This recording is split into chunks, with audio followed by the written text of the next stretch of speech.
Hello everyone and welcome back to the channel. Thank you so much for stopping by. Today on the show, we're going to be diving deep into GTA Online's Nightclub business, updated for 2023. If you're looking to make some serious money in the game fast and solo, then you're in the right place, because today we're going to break down everything you need to know, from the setup and upgrades to maximizing your profits completely solo and easy. So let's cut to the chase and get your Nightclub business off the ground. If you enjoy this video at any point, or if you just find it helpful, let me know by dropping a like on it. And if you want to stay up to date with everything GTA Online and Rockstar games, then please consider hitting that subscribe button with your bell notifications turned on.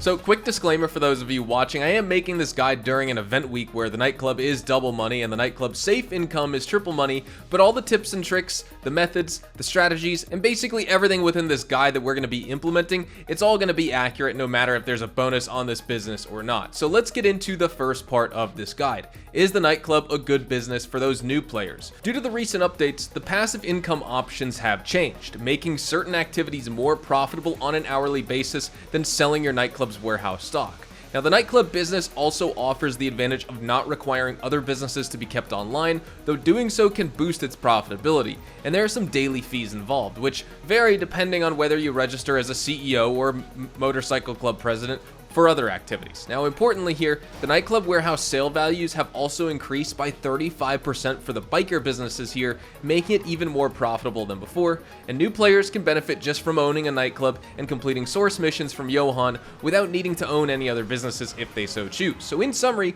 the Nightclub is considered, at least in my opinion, one of the best starting businesses in GTA Online due to its low initial capital requirements and good profitability. But for all those longtime veteran players out there, the Nightclub is still a top-tier business in GTA Online. So let's talk about buying a Nightclub and choosing a location. If you're a new or budget-conscious player and you're buying a Nightclub, don't worry about investing in all the initial upgrades like equipment, security, and staff. These can be added later when you're more financially stable, but if you can afford them, then they're absolutely 100% worth it for any business. Now, when it comes to location, most spots with the Nightclub are going to be decent, but if you're looking to optimize here, steer clear of the LSIA Nightclub, the Elysian Island location, as well as Cypress Flats. These locations are honestly just less convenient for completing missions. However, this isn't really a major issue anymore since you can sell in private sessions now, and for those willing to invest in their business a bit more, Nightclubs in Vinewood, for example, offer strategic advantages. Also, if you own an arcade with a master control terminal, it's a good idea to pick a Nightclub location nearby to streamline your operations. Now let's talk about setting up your Nightclub and buying those upgrades. After purchasing your Nightclub in GTA Online, you're going to need to complete 3 setup missions focused on staff, equipment, and resident DJs to start generating income. Once set up, your Nightclub becomes fully interactive and operational. You have the option to acquire additional resident DJs for $100,000 each, which instantly maxes out your club's popularity, and you can later change them for $10,000 each to boost your popularity by 10%. Now, if you don't own any other businesses, prioritize the staff upgrade under your upgrades tab on your computer, as your main income is going to come from the club's popularity as well as your Nightclub safe. If you do have other businesses, then also invest in that equipment upgrade. Now, you do need to note here that you don't need to buy the upgrades for the individual businesses that they apply to. They just simply need to be online to sync with your Nightclub warehouse. While not essential, the security upgrade can be purchased to delay rare raids on your Nightclub, especially if you have some extra cash. I ended up purchasing it, and I do think it's worth it if you have the money, but don't think it's absolutely 100% necessary. Now, moving on to the next part, making money with the Nightclub business. Well, how do you do that? With the Nightclub, there are 2 main areas where you can generate income. The upper area driven by the club's popularity, where cash is deposited into your Nightclub safe, and the lower warehouse area where goods are stored for sale. With popularity and the safe, your Nightclub safe income depends on the popularity level of your club, which is visible as a purple bar when you're in your office. The higher your club's popularity, the higher your daily income safe. So, it's advised that you try to keep that bar as close to max as you can.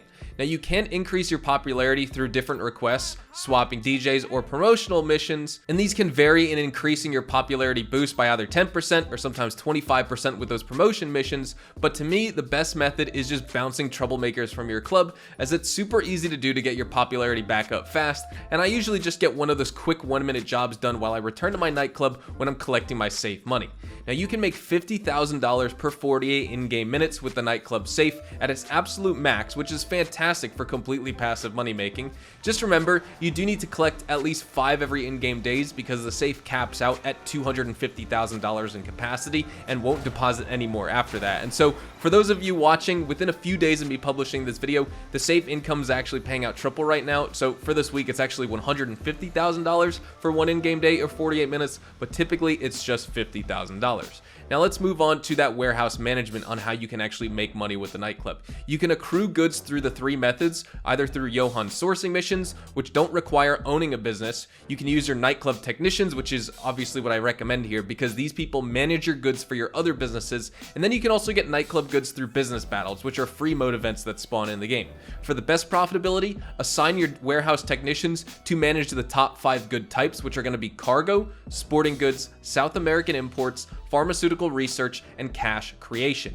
These goods correspond to the hangar or the special cargo warehouse that you own, a gun running bunker, the Coca-Cola lockup, the math lab, and a counterfeit cash factory that you need to own to produce these goods for your Nightclub. The Nightclub doesn't take stock from those businesses, just in case you're wondering. It's a totally separate type of good that's produced separately and specifically for your Nightclub for you to sell later. Now regarding timing while you're producing goods, I don't wait for my Nightclub to fill up entirely, and I don't recommend you do either. It's generally best to sell your Nightclub stock every 20 hours or so, particularly for specific types of goods, like the Coca-Cola and the math and the cash, which stop accruing after this time. Now the game logic behind not waiting for your Nightclub to fill up entirely for a sell mission is because then you'd have to switch to less profitable goods to produce while you're sitting at max stock of the best goods versus just getting a sale mission done when you have max stock of the best goods, making a boatload of money, and jumping right back into producing those highest profit goods available for your Nightclub. Tony does take a 10% cut from your warehouse earnings up to $100,000 upon sale. Now you can note here that you can maximize efficiency, one by going AFK or also idling at your CCTV cameras, and you don't need to be registered as a CEO or an MC Clubhouse president for products to accrue in your Nightclub. Business battles, like I said, are also good PvP activities that can also be played in private sessions with friends, which offer yet another avenue for making money with the Nightclub. Now let's move on to selling your Nightclub product. Awesome, you've produced your boatload of Nightclub goods that now you want to sell. Well, let's get started on some of the best practices and things to know regarding your sell missions because I have several strategies and tips that you should consider. When it comes to the ambush Nightclub mission trick, you can complete this mission without actually going to the designated location. Just take out undercover cops first, then use Lester and remove your wanted level. I also recommend you implement the ghost organization technique because if you're selling in a public session, then I definitely advise you operate as either a VIP or CEO instead of an MC Club president. VIPs and CEOs can use the ghost organization feature to temporarily hide their sell vehicles from other players on the map, and use this ability wisely, especially if you notice a potential threat approaching, like one of those guys on an Oppressor Mark II. Also, I recommend you avoid the Mule Custom. You can bypass purchasing the Mule Custom by only buying the Pounder Custom as a delivery vehicle, and if you have between 90 to 100 crates where you'd usually get the Mule Custom and you don't own one, well, the game is still going to allow you to start a sell mission and you'll get the Pounder Custom, which is just an objectively better delivery vehicle, which is normally reserved between 180 crates and 360 crates for delivery, but like I said, if you don't own that middle of the road delivery vehicle, you can use the best and the largest one. Now, unfortunately, I own it, and that's why I'm telling you don't, because it's just slow, and honestly, it's a terrible vehicle. I wish I never bought it because I can't get rid of it. Now, when it comes to upgrading some of your selling vehicles, if you're selling in a public session, I would definitely consider upgrading those sell vehicles. Head to the Nightclub's basement storage to modify your vehicles with maximum armor, performance upgrades, and weapons. However, definitely avoid the specific upgrades like the remote grenade launcher and the remote missile battery for the Pounder Custom, as these can hinder the vehicle's ability to pass through certain areas because you may clip on bridges and things like that. Also, if your Nightclub goods get destroyed, and should your sell vehicle get destroyed or just be on the verge of destruction, immediately close your application. This is going to result in a loss of up to 10% of your Nightclub stock, but honestly, it is a better alternative to losing everything. And you don't lose 10% all at once. Sometimes it could be a little bit less, a little bit more, but always less than 10%.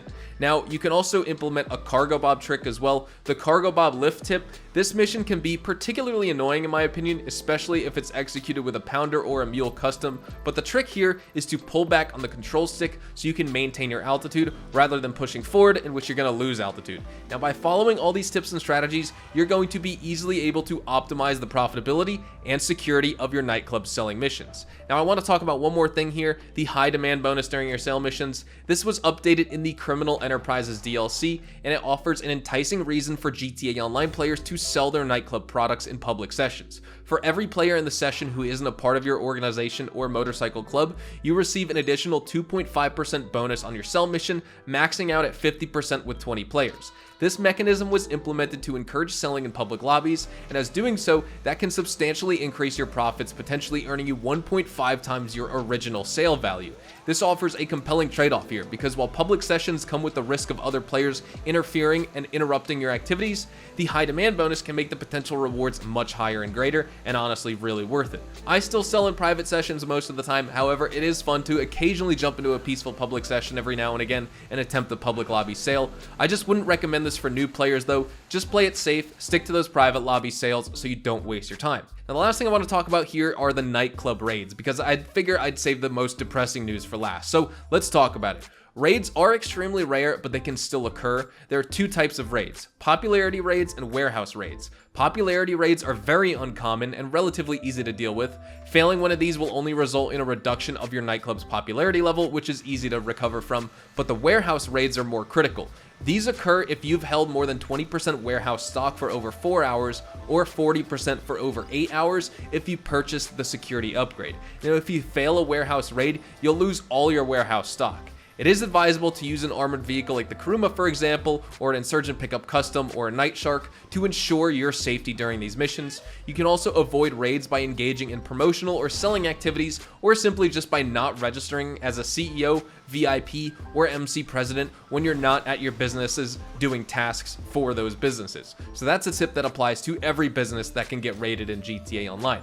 But with all that said, that's really everything you need to know in order to make a ton of money fast, easy, and solo with the Nightclub in GTA Online. If you'd like to see other business guides for this game, please let me know in the comments, and if you have additional tips to help players out, also make sure to leave some comments to help those guys out. So with all that said, we're gonna wrap things up right here. Hopefully you all enjoyed the video today, and if you did, hopefully I earned your like on it. And of course, if you are new to my channel and you want to stay up to date with all the best GTA Online and Rockstar Games content, then please consider hitting that subscribe button so you don't miss out on a single thing we post here on the channel.